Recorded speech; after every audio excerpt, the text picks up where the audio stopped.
जोहार के सनम को तिnya na वीडियो पे सागुन दाराम तेजा वीडियो दो किसी शॉर्ट क्वेश्चन एन सारे तो गालोचा थले चला हसन मन मांग पुलेर ना को क्लिप आंजम पे हो दिसम होड़ को सेरमारे मेनाय ताबोना हो बाबा ईश्वर चांदो बुंगा उनी बाड़े बोतराय पे हो ओकोया कथा तेला माझी रामदास टुडू रेस कहा कथा चेड़े महो चिपड़ूत कहू महो कुड़ीत पासनावेन चरियो कोड़ देसे बेरेत पे ओकोया कथा तेला पाउल जुझर सोरेना कथा आंजम पे हो बोयहा कोड़ा दिसम कोरेन सानाम पेड़ा बागिया बुन आदो एनेज ओड़े ओकोया कथा तेला साधुराम चांद मुर्मुआ कथा इना तायम आमा ओकालेका मोने मेना तमा कमी गोद में आलम हापे का ओकोया कथा तेला पंडित रघुनाथ मुर्मुआ कथा जजम तीरे कोलम लेंगा तीरे साकम ओलो इन दुड़ुब अकान अबुना पोतोब ओकोया कथा तेला मंगल सोरेना कथा मायाम कुंडरे मी ठोप मायाम सारे मेना खान हापड़ाम कोआ दिल आर दाड़े तेम पुरुन गिया सांताल सांताली जतन लगित ओकोया कथा तेला गोराचांद टुडुआ कथा नेक्स्ट क्वेश्चन कुली तोरा लांदा कते आमा ऊपर मेम लय दिया एगो दुलड़िया दुलड़ दो ओका बाम लय दिया ओकोया कथा तेला सेम चरण हेमरमा कथा मे दो इन्य जड़ी सफाई में इन्य मे दा राहमते दाया कते आमा दायाते अंधाव में दा जड़ी सफाई में ओकोया कथा तेला नारायण सोरेना कथा लाहा होचोयम मेनेत खान समाज रिया सगाड़ अकिल रिया काजा चका होयो तमा जुगाड़ ओकोया कथा तेला डोमान साहुआ कथा नेक्स्ट क्वेश्चन दा लो घाट रे नेलेत मियन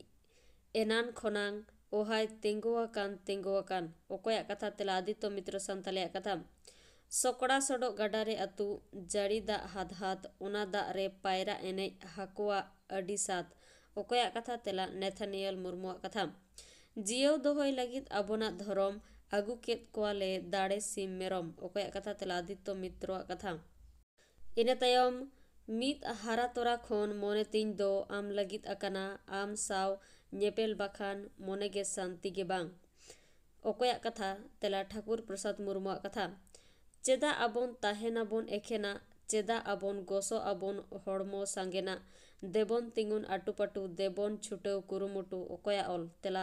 चैतन्य मांडिया ऑल बुगी कमी गे करम कना बुगी करम गे धरम कना धरम करम दो कमी रेगे बुगी बड़ी दो कमी रेगे ओकोया कथा तेला विनोद बिहारी मुर्मुआ कथा नेक्स्ट क्वेश्चन आम जुदिम सेरेंग कना इन दो सेरेंग रड़ आमा पुरव लगित गोटा टांडिंग दड़ ओकोया कथा तेला बाल किशोर बास्किया कथा रोड में आम दो उदु लगी दिल आर दाड़े ताम ओकोया कथा तेला फिलेमान मुर्मुआ कथा सारिगे मिद दिन दो आम दो नवा धरती रे बाम तहेना एनहो आमा ओनल ओनोड़ हे ओल तहेना ओकोया कथा तेला नरेश्वर मुर्मुआ कथा ए जुवन कोड़ा चेत एम हुदिसेदा चेदा एम थीर कना बाम आंजमेदा हड़मो रेया मायाम चेका रेयाड़ाकान तमा से हड़मो रे मायाम गे बनुत तमा ओकोया कथा तेला नलिनी रंजन मुर्मुआ कथा आमिन सेंद्रायत मिया दिहरी कोरेन दिहरी हापड़ान कोरेन हापड़ाम ओकोया कथा तेला नेथानियल हेमरमा कथा देबोन मेना तेहें बांगले ताहेन थीर गाड़ ले घेराव दोहोय बांग ले नीर देबोन मेना तेहें आले गोटा टणी तुपुत गिले बड़ाय बांगले गड़ी ओकोया कथा तेला कालीराम सोरेना कथा चिकाते किसड़ा बो सावहेद जानाम आड़ांग जतो होड़गे दिसै माबो परसी कथा माड़ांग नवा कथा अही भाबी रे इन दो मिनैं मासे बोयहा कुली जोंग कनैं ओकोय लय अña ओकोया कथा तेला दिनेश हांसदा कथा धरती रे सिंह निंदा हिजु सेनो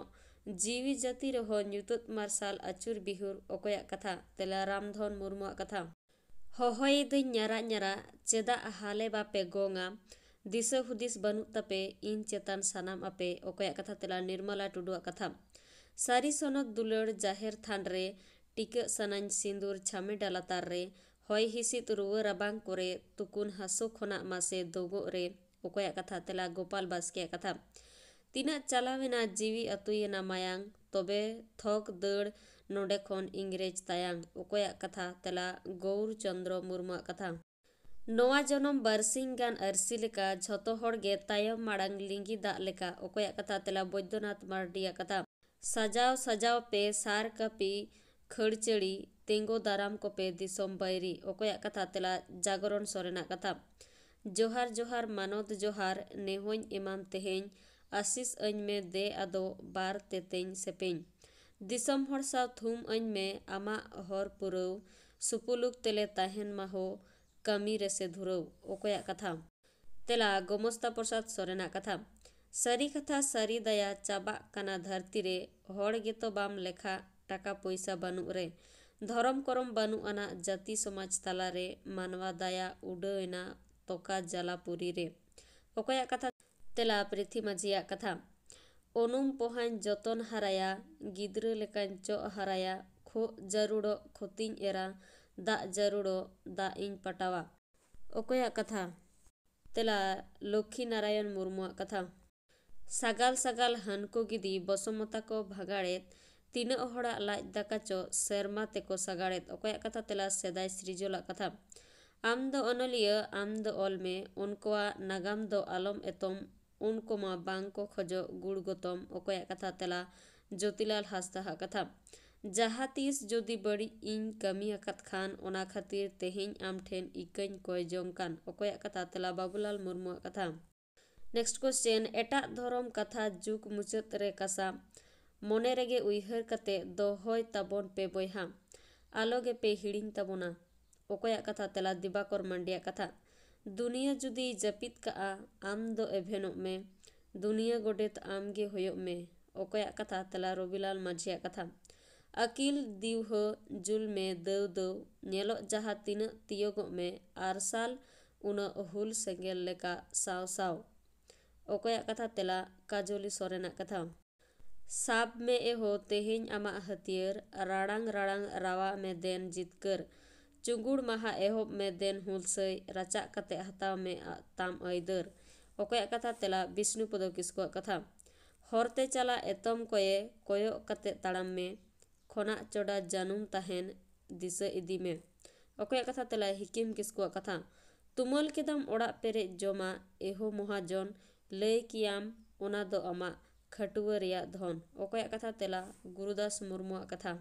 कुकली झल रेगिन आंजमेदा अकया आड़ांग रावा हिजु कना तावा तार को राड़ांग राड़ांग। अकया कथा तेला सुधीर सोरेना कथा दिसोम जका सांताड़ हपन एभेनो पे अडी लगन लाजाव बतर दया कते देलांग लड़हैते। अकया कथा तेला कलेंद्रनाथ मांडिया कथा आदो बांगले बताओ बांगले सहाव लाहा ले गिर गिर बांगले भगाव हक ऐदर झिनकव हताव। अकया कथा तेला कादन सोरेना कथा इने तायम सांताड़ा तीरे सार सार को टेरांगेदा आपड़े बाखोल रे बाखोल खोन लिंगी कना बयहा मायाम। अकया कथा तेला मार्शल हेमरमा कथा जीवी सेंगेल आतार तरोज एदाय आस कुकमु रंगो कना आखिर रेन बाबू मया बांचाव डहार। अकया कथा तेला खेरवाल सोरेना कथा जीवी जीवी हो इन्य जीवी दो हो हुरुमे डिगिर लो कना हो हुरुमे हुरुम नेलते दो हो ओहम उरुम। अकया कथा तेला बालेश्वर सोरेना कथा कुकली आम लेका मेना को आमदा उनको दुख अकोय को बुझेदा। अकया कथा तेला अविनाश सोरेना कथा अबोआ जितकर अड़ांग सेटेर आबोन आतोरे माड़ांग रेंगेज ओरेज मिद हरते ताड़ाम आबोन पानते पानते। अकया कथा तेला भैरव सोरेना कथा आतो पड़ा खन एहोबाबोन दिसोम जाकात मनमी आबोआ दाड़े मिठेन झाड़े बोगेया बोकमी। अकया कथा तेला बिपिन मुर्मुआ कथा धुड़ी दका आड़ा अतु मादार साकाम जावाई बाहू रुआले तुंदा टमाक कोड़म मचाते। अकया कथा तेला साधन कुमार मांडिया कथा वीडियो तो नोटे के मुचते वीडियो मुचते बिन नेल लगे सानाम को के साय साय सरहाम नेक्स्ट डेयर हम टेनो वीडियो ते सेटरा थेन नोटे के मुचते सानाम को सागुन जहार।